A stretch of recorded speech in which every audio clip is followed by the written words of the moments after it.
শনিবার জহুরাতলা কালীমাতার মন্দিরে পুজো দিয়ে ভোট প্রচার করলেন দক্ষিণ মালদার বিজেপি প্রার্থী শিরূপা মিত্র চৌধুরী। অপরদিকে রোড শো করে মোথাবাড়ি বিধানসভা এলাকায় প্রচার সারলেন তৃণমূল প্রার্থী শেহনাজ আলী রায়হান।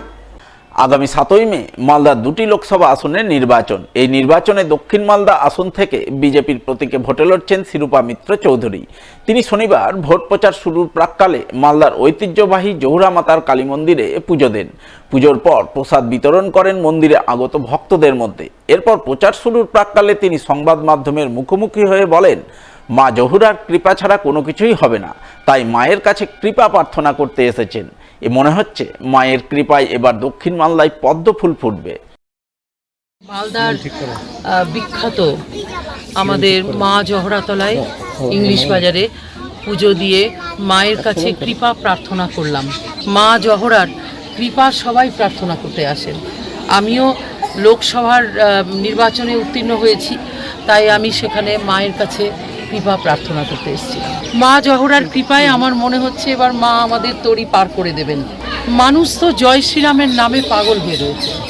আপনি এখানেও দেখুন, চতুর্দিকে আজকে আমাদের যেভাবে মায়ের কৃপায় যেভাবে চতুর্দিকে আজকে সাড়া পড়েছে, আমার খুব ভালো লাগছে। মনে হচ্ছে দক্ষিণ মালদায় এবার আমরা পদ্ম ফুল দিয়ে মায়ের পুজো করতে পারবো। অন্যদিকে এদিনই দক্ষিণ মালদার তৃণমূল প্রার্থী শেহনাজ আলী রায়হান মোথাবাড়ি বিধানসভা এলাকায় প্রচারে ঝড় তোলেন।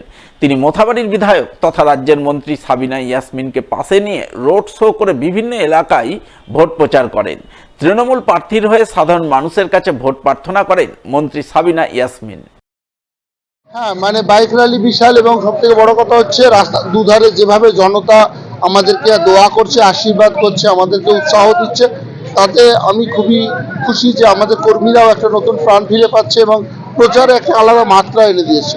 100% আশাবাদী যে আমি জিতবো, এবং আমাদের কর্মীদের যে মনোবল আমরা দেখছি এবং তারা যেভাবে মেহনত করছে, আমি তাদের কাছে খুবই কৃতজ্ঞ, এবং আমরা জিতবো। ঘাসফুল চিহ্নে লোকে ভোট দেবে।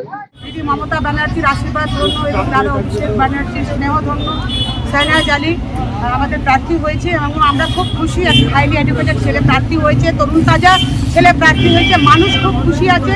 আজকে কালিয়াচক ব্লকে আমরা বাইক র্যালির মধ্য দিয়ে তাকে বিভিন্ন জায়গায় পৌঁছে দেওয়ার চেষ্টা করছি, এবং মানুষের যে রিয়াকশন, সেই রিয়াকশনে মানুষ বুঝিয়ে দিয়েছে এবার পার্লামেন্ট তৃণমূলের পার্লামেন্ট। এবার পার্লামেন্টের প্রার্থী মমতা ব্যানার্জির পক্ষে ঘাসের উপর তোরা চিহ্নের প্রার্থীকেই তারা যে সমর্থন করবে, সেটা তারা আমাদের ইঞ্চিতে বুঝিয়ে দিয়েছে। ফলে আমরা 100% আশাবাদী যে আমাদের প্রার্থী শেহনাজ আলী সে বিপুল ভোটে জয়ী হবে। এবছর নির্বাচনী আবহের মধ্যে পড়েছে রঙের উৎসব হোলি। তার মধ্যে চলছে পবিত্র রমজান মাস, তাই আসন্ন হোলি সুষ্ঠুভাবে সম্পন্ন করতে তৎপর হয়ে উঠেছে মালদা জেলা প্রশাসন। সেই তৎপরতার অঙ্গ হিসেবে শনিবার এক সর্বদলীয় শান্তি বৈঠক হয়ে গেল কালিয়াচকে। কালিয়াচক থানার পুলিশ প্রশাসন ও ব্লক প্রশাসনের পক্ষ থেকে এদিন যৌথভাবে শান্তি বৈঠকের আয়োজন করা হয় কালিয়াচক নজরুল ভবনে। উপস্থিত ছিলেন কালিয়াচকের এসডিপিও ফয়জাল রেজা, আইপিএস সবিতা গোটাল, কালিয়াচক থানার আইসি সুমন রায়চৌধুরী, জয়েন্ট বিডিও ফয়জাল শেখ সহ আরো অনেকে। তারা সকলে মিলে আসন্ন রঙের উৎসব হোলি সুষ্ঠুভাবে সম্পন্ন করতে সর্বদলের প্রতিনিধিদের সাহায্য সহযোগিতা কামনা করেন।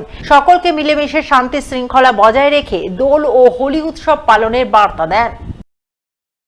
कमेटी की मीटिंग रखी थी। ये होली, डोल यात्रा और डोल पूर्णिमा का जो फेस्टिवल आने वाला है, मंडे और ट्यूजडे को फेस्टिवल है। तो अभी रमज़ान भी चल रहा है और इलेक्शन भी है, तो इन सारे इशू को देखते हुए मीटिंग रखी गई थी। ये पीसफुली काफ़ी अच्छे से बिना किसी issue, law and order issue हुए सभी लोग अच्छे से एंजॉय करते हुए ये फेस्टिवल को कंप्लीट करें। तो इसी पर्पज़ के लिए सिविल एडमिनिस्ट्रेशन और जो पॉलिटिकल लीडर हैं और जितने स्टेक होल्डर हैं सबके साथ मीटिंग की गई है। Hopefully it will be fine, अच्छे से जाए।